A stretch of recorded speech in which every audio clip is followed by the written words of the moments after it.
এই ডক্টর মোহাম্মদ ইউনূস অবৈধভাবে অসাংবিধানিকভাবে ক্ষমতা দখল করার পর থেকে মানুষের উপর অত্যাচার নির্যাতন শুরু করেছে। আমাদের কিন্তু ঢাকা শহরে কোনো জমি বাড়ি কিছুই ছিল না, থাকার জায়গাও ছিল না। আমি তো যাযাবরের মতো থাকতাম, ফুপুরদের বাড়ি থাকতাম, ছোট ফুপুর বাসায় যে থাকতাম। তার এই বাড়িটা পর্যন্ত আজকে ভেঙে গুড়িয়ে দিল, যে বাড়িতে তখন আমার বাবার রক্তের দাগ, বুলেটের দাগ, যেটা ছিল একমাত্র আমাদের সান্ত্বনা, সেটা ভেঙে গুড়িয়ে দিল। সবচেয়ে বড় কথা, খায়রুল হক সাহেব সাবেক প্রধান বিচারপতির কী অপরাধ ছিল? তাকে কেন গ্রেপ্তার করা হলো?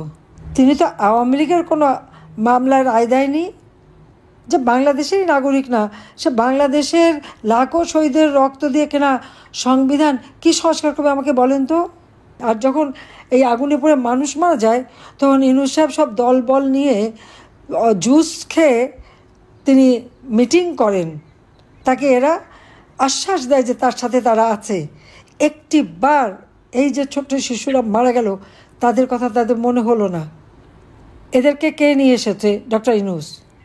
সে তো জঙ্গিদের সমস্ত মুক্ত করে দিয়ে তাদের সহায়তা ক্ষমতা দখল করেছে। জনগণের ম্যান্ডেট নিয়ে তো আসেনি। নির্বাচনে দাঁড়ালে সে কি জিততে পারবে? জীবনেও পারবে না। 460টা পুলিশ ফাঁড়ি পুড়িয়ে দেওয়া হয়েছে।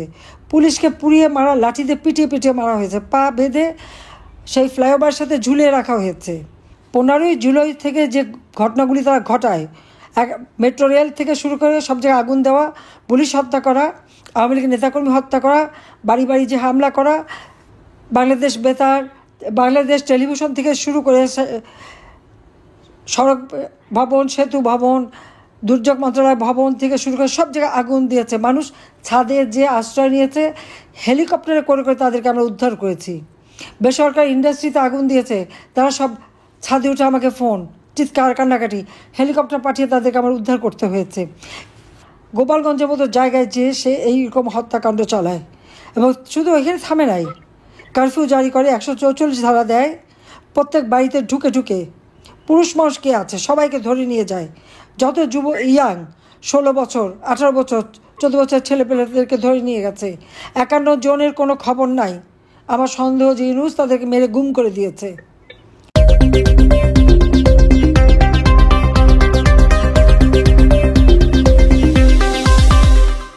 বিল ক্লিন্টন ফাউন্ডেশনে দাঁড়িয়ে খুব খুশি মনে বলল যে এবারের যে ছাত্র আন্দোলন, এই আন্দোলন কোনো ছাত্র জনতা নাকি কিছু জানতো না, এটা সবই ইউনূসের মেটিকুলাস ডিজাইনে মাস্টার মাইন্ড দ্বারা সংগঠিত। এবং সেই মাস্টার মাইন্ডকে আবার মঞ্চে ডেকে নিয়ে তাকে পরিচয় করিয়ে দিয়ে সে বলল যে সে এই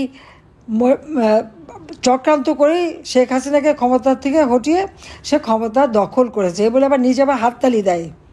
কত বেহায় হতে পারে লোকটা, একবার চিন্তা করেন। এবং তার এই মেটিকুলাস ডিজাইনের অংশ হিসেবে 15 জুলাই থেকে পুলিশ, আওয়ামী লীগের নেতাকর্মী, সাংবাদিক, সাংস্কৃতিক কর্মী, ডাক্তার, ইঞ্জিনিয়ার, আইনজীবী কেউ রেহাই পায়নি। ছাত্র, শিক্ষক প্রত্যেকের লাঞ্ছিত হয়েছে, হত্যা করা হয়েছে। 460টা পুলিশ ফাঁড়ি পুড়িয়ে দেওয়া হয়েছে। পুলিশকে পুড়িয়ে মারা, লাঠি দিয়ে পিটিয়ে পিটিয়ে মারা হয়েছে, পা বেঁধে সেই ফ্লাইওভারের সাথে ঝুলিয়ে রাখা হয়েছে। আওয়ামী লীগের নেতা সেই জুয়েলকে পা বেঁধে ঝুলিয়েছে। ঝিনাইদা আমার পার্টি সেক্রেটারি কিরণ, তাকে মেরে পা বেঁধে ঝুলিয়ে রেখেছে। এরকম অগণিত আওয়ামী লীগের নেতাকর্মীকে হত্যা করেছে। অন্তঃসত্ত্বা একটা সিপাই পুলিশ, তাকে পর্যন্ত পিটিয়ে হত্যা করেছে। আমার মোটর কেডের যে পাইলট ছিল, যাত্রাবাড়ি থাকতো, তাকে মেরে ব্রিজের কাছে ফেলে রেখেছিল। সে কাজে আসে না কেন, খোঁজ নিয়ে দেখি সেই পুলিশ সেখানে পড়ে আছে। জায়গায় জায়গায় ঘুরে ঘুরে কোন বাড়িতে পুলিশ আশ্রয় নিয়েছে, তাদেরকে নির্মমভাবে হত্যা করেছে। র্যাবের অফিসারকে হত্যা করেছে, সেনাবাহিনীর গায়ে হাত দিয়েছে, কী না করেছে। বাংলাদেশ বেতার, বাংলাদেশ টেলিভিশন থেকে শুরু করে সড়ক ভবন, সেতু ভবন, দুর্যোগ মন্ত্রণালয় ভবন থেকে শুরু করে সব জায়গায় আগুন দিয়েছে। মানুষ ছাদে যে আশ্রয় নিয়েছে, হেলিকপ্টারে করে করে তাদেরকে আমরা উদ্ধার করেছি। বেসরকারি ইন্ডাস্ট্রিতে আগুন দিয়েছে, তারা সব ছাদে উঠে আমাকে ফোন, চিৎকার, কান্নাকাটি, হেলিকপ্টার পাঠিয়ে তাদেরকে আমার উদ্ধার করতে হয়েছে। এই যে ঘটনাগুলি 15 জুলাই থেকে যে ঘটনাগুলি তারা ঘটায়, মেট্রো রেল থেকে শুরু করে সব জায়গায় আগুন দেওয়া, পুলিশ হত্যা করা, আওয়ামী লীগের নেতাকর্মী হত্যা করা, বাড়ি বাড়ি যে হামলা করা, প্রত্যেকটা সংসদ সদস্যের প্রতিটি বাড়িতে এবং তার সমস্ত সেই সংসদ ভবন সেখানে হামলা, এবং সংসদ সদস্যদের যে ফ্ল্যাটগুলি ছিল প্রত্যেকটা তারা লুট করেছে। কি সমন্বয়ক, তারা ছাত্র, কাজে তাদের সব অধিকার আছে, যার বাড়ি যে কোনো সময় ঢুকে লুটপাট করতে পারে, আগুন দিতে পারবে। সবচেয়ে বড় কথা 32 নম্বর বঙ্গবন্ধু ভবন, যেটা স্মৃতি জাদুঘর হিসেবে আমরা প্রতিষ্ঠা করেছি। আমাদের দুই বোনের তো কোনো কিছু ছিল না, তারপরে তো আমরা সেটা জনগণকে দান করেছি। কেন? এই বাড়ি থেকে জাতির পিতা বঙ্গবন্ধু শেখ মুজিবুর রহমান স্বাধীনতার ঘোষণা দিয়েছেন, আর এই বাড়িতে তাকে নির্মমভাবে হত্যা করা হয়েছে। আমার মা নিজে তিল তিল করে এই বাড়িটা গড়ে তুলেছে। এমনকি আপনারা শুনলে অবাক হবেন, এই বছর আমার বাড়ির হাউস বিল্ডিং কর্পোরেশনের লোন নিয়ে করা, সে লোনের সব টাকা কিন্তু তখনও শোধ হয়নি, কারণ 75-এর পর তো আর সে লোন শোধ হয়নি। 81 সালে 6 বছর পর আমি যখন ফিরে আসি, হঠাৎ একদিন পত্রিকায় দেখি বাড়িটা নিলামে উঠেছে। আমি তাড়াতাড়ি ছুটে যাই, হাউস বিল্ডিং কর্পোরেশনের সাথে কথা বলি। আমি যে সবাইকে তো মেরে ফেলেছিল এই বাড়ির মালিক যিনি, তাহলে এটা এখন আপনারা নিলামে দিলেন। তাদের বদান্যতায় আমি সত্যি মুগ্ধ, কারণ তারা বোর্ড মিটিং করে তখন ওই দলিলটা আমার হাতে তুলে দেয়। এরপর আমি এই বাড়িটা বঙ্গবন্ধু মেমোরিয়াল ট্রাস্ট করে আমি আর রেহানা ট্রাস্টকে দান করে দিই।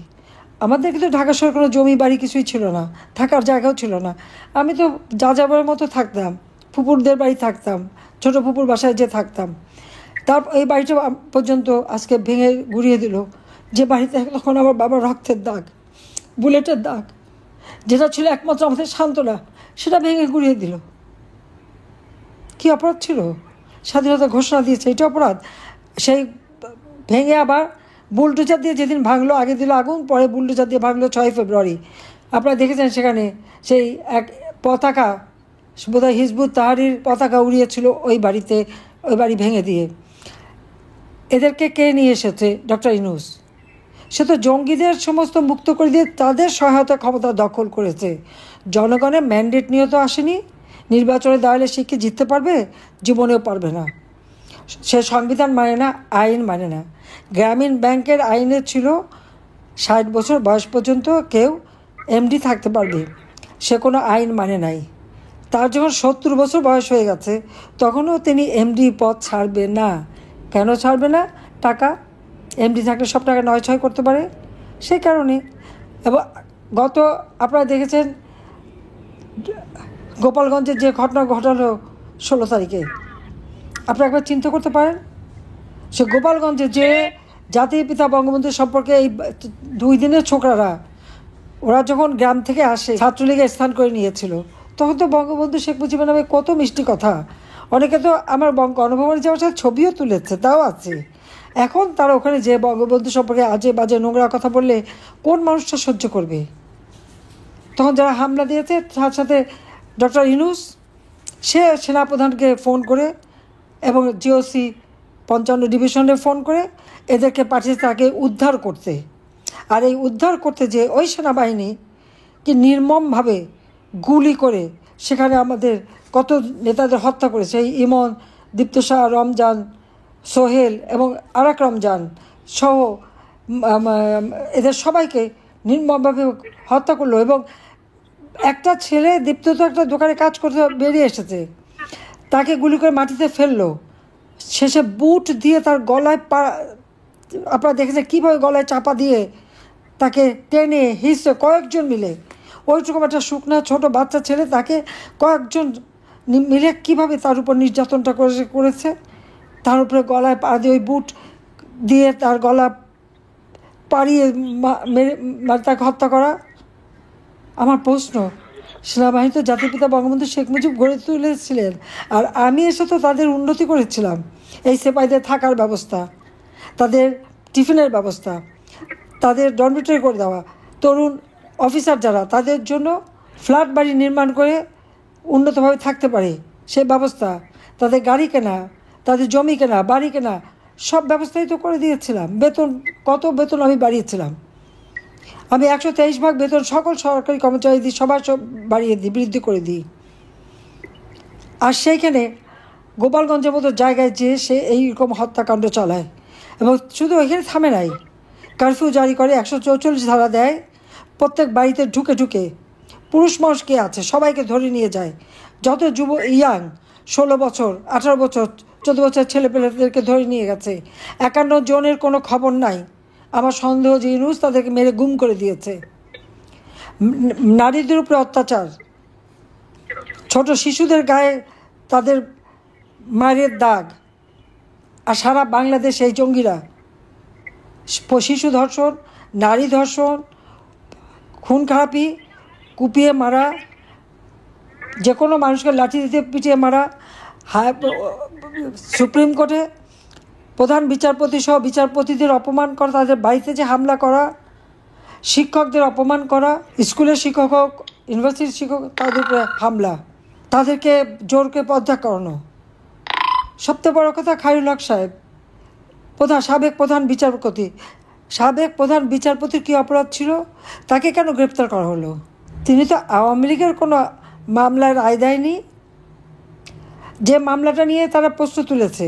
আমি জানি না, পুরনো ঢাকায় একটা সিনেমা বিল্ডিং ছিল, সিনেমা হলের নাম ছিল moon cinema hall. Ziaur Rahman অবৈধভাবে ক্ষমতা দখল করার পর মার্শাল ল জারি করে ক্ষমতা দখল করেছে এবং মার্শাল অর্ডিন্যান্সের মাধ্যমে সে ক্ষমতা ভোগ করেছে। এবং এই অর্ডিন্যান্সের মাধ্যমেই, মার্শাল লর মাধ্যমেই, যে মূল মালিক সিনেমা হলে তাকে বাদ দিয়ে অন্য একজনকে মালিকানা দিয়ে দেয়। তখন যে মূল মালিক সে মামলা করে, ওই মামলা দীর্ঘদিন চলতে থাকে। চলতে যখন রায়টা আসে, এখন যিনি প্রকৃত মালিক, যার হাতে সমস্ত দলিলপত্র, তাকে ন্যায় বিচার দেওয়ার জন্য, মামলা রায় দেওয়ার জন্য, তখন খায়রুল হক সাহেবের যে জাজমেন্ট বলেছেন মার্শাল ল এটা কোনো গণতান্ত্রিক ধারা না, এই মার্শাল ল দিয়ে ক্ষমতা দখল সম্পূর্ণ অবৈধভাবে ক্ষমতা দখল, এটাই নাকি তার অপরাধ। এটা তো বাস্তব, জাতির পিতাকে হত্যা করে তো ক্ষমতা এসেছে মার্শাল ল দিয়ে। আবার এরশাদও সেই একই পদাঙ্ক অনুসরণ করেছে, আইয়ুব খানও তাই করেছিল। আর এখন তো ইউনূস যে ক্ষমতা এসেছে তার তো কোনো জনগণের ম্যান্ডেট নাই, সংবিধানের কোনো ধারাবলে ম্যান্ডেট নাই। আজকে তারা সংবিধান নাকি সংস্কার করবে, নতুন সংবিধান লিখবে। যারা বাংলাদেশের নাগরিক না, বাংলাদেশে অপকর্ম করার পরে যখন ভেগে গেছে বিদেশে, তাকে বানিয়েছে সংবিধান সংশোধনের প্রধান হিসেবে। যে বাংলাদেশেরই নাগরিক না, সে বাংলাদেশের লাখো শহীদের রক্ত দিয়ে কেনা সংবিধান কি সংস্কার করবে আমাকে বলেন তো? আর আওয়ামী লীগ, যে আওয়ামী লীগের দেশের স্বাধীনতা এনে দিল, সেই আওয়ামী লীগের নাম কেউ নিতে পারবে না, জয় বাংলা স্লোগান দিতে পারবে না, যে স্লোগান দিয়ে লাখো মানুষ জীবন দিয়েছে। জাতির পিতাকে অপমান করা, এদেশে মুক্তিযোদ্ধাদের অপমান করা, আর যারা রাজাকার বাহিনী ছিল, এমনকি কয়েকদিন আগে দেখেছেন এক রাজাকার গলায় মালা দিয়ে যে 1,500 মানুষকে হত্যা করিয়েছিল এই সে পাকিস্তানি বাহিনী নিয়ে, যে তার গলায় ফুলের মালা। আর যারা রক্ত দিয়ে দেশ স্বাধীন করেছে, পঙ্গুত্ব বরণ করেছে, তাদের গলায় জুতার মালা। এই হলো বাংলাদেশের অবস্থা ডক্টর মোহাম্মদ ইউনূসের আমলে। জঙ্গি শাসন, এমনকি আপনারা দেখেছেন মাইলস্টোন স্কুলে একটা এয়ারফোর্সের প্লেনের অ্যাক্সিডেন্ট ঘটলো। এই অ্যাক্সিডেন্ট ঘটার সাথে সাথে সেখানে আগুন লেগে পুড়ে গেল। এখানে প্রাইমারি শিক্ষার্থীরা ছিল। আজকে বাবা মা সন্তানের জন্য কান্নাকাটি, ভাই বোনের জন্য কান্নাকাটি। কী অপরাধ করেছিল তারা? লাশের সংখ্যা কমাবে, বেশি লাশ মারা গেলে নাকি এটা ওনার ইজ্জতের প্রশ্ন। ওনার ইজ্জত বাঁচাতে মায়ের বুক খালি করা। আর পোড়া হলেও তো সন্তান, আর এই সন্তান পোড়া শরীর থেকে ডিএনএ টেস্ট করে কে কার সন্তান সেটা কিন্তু আইডেন্টিফাই করা যায়। ডিএনএ ল্যাবরেটরি সব থেকে ভালো আধুনিক ল্যাব আমি বসিয়েছি, আমি করেছি। তানজিন গার্মেন্টস যখন আগুন লেগেছিল সেখানে আমরা তাই করেছিলাম। দাঁত থেকে চুল থেকে সেই স্যাম্পল নিয়ে বাবা মার হাতে তুলে দিয়েছিলাম সেই লাশ। আজকে তারা সন্তানের লাশটাও দেখতে পারলো না। ডক্টর মোহাম্মদ ইউনূসের মান সম্মান ইজ্জত বাঁচাতে তাদের বস্তাবন্দি হয়ে হারিয়ে যেতে হলো। ওই ছোট্ট শিশুদের হারিয়ে গেল, বাবা মা আজকে কেঁদে ফেরে। বাবাকে কীভাবে সান্ত্বনা দেবে? শিক্ষকরা পর্যন্ত মারা গেছে সেখানে, এর জন্য কোনো জবাবদিহি নাই। আর যখন এই আগুনে পড়ে মানুষ মারা যায়, তখন ইউনূস সাহেব সব দলবল নিয়ে জুস খেয়ে তিনি মিটিং করেন। তাকে এরা আশ্বাস দেয় যে তার সাথে তারা আছে। একটি বার এই যে ছোট্ট শিশুরা মারা গেল, তাদের কথা তাদের মনে হলো না, তাদের জন্য কোনো দুঃখ দেখলাম না। হাসি হাসি মুখ নিয়ে আরও বলতে থাকলো সবাই সমর্থন দেবে। কি নিষ্ঠুরতা, কি জঘন্য মানসিকতা একবার ভেবে দেখেন।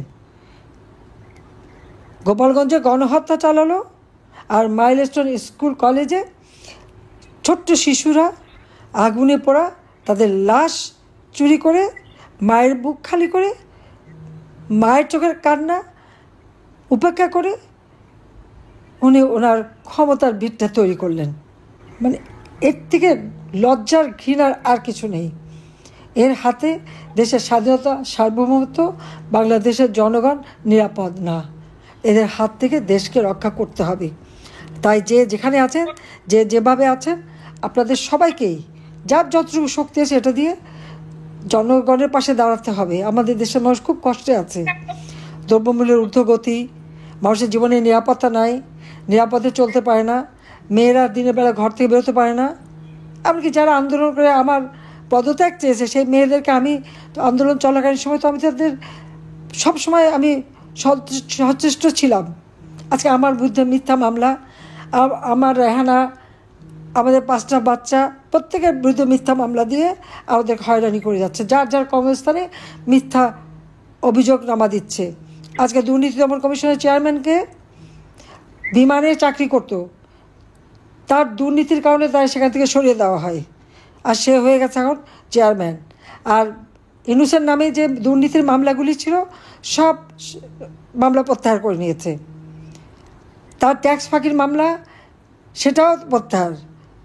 লেবার কোর্টে লেবারদের অর্থ আত্মসাতের মামলা, সেটাও সাজা সাও মওকুফ।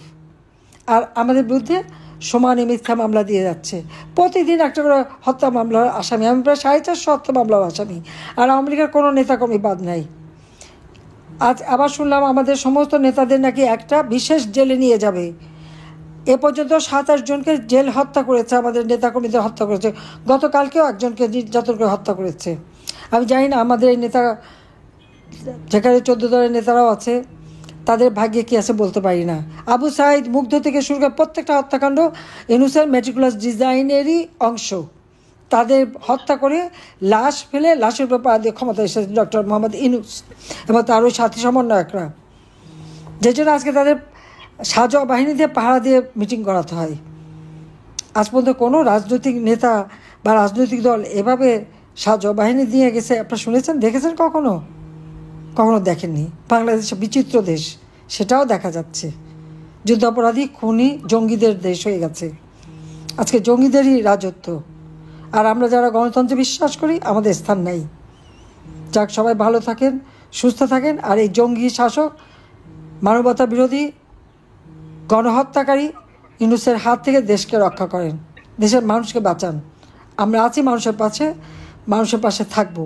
আল্লাহ যখন জানটা বাঁচিয়ে রেখেছে, অবশ্যই এর বিচার একদিন আমরা করবো ইনশাল্লাহ। জয় বাংলা, জয় বঙ্গবন্ধু, বাংলাদেশ চিরজীবী হোক। খোদা হাফেজ।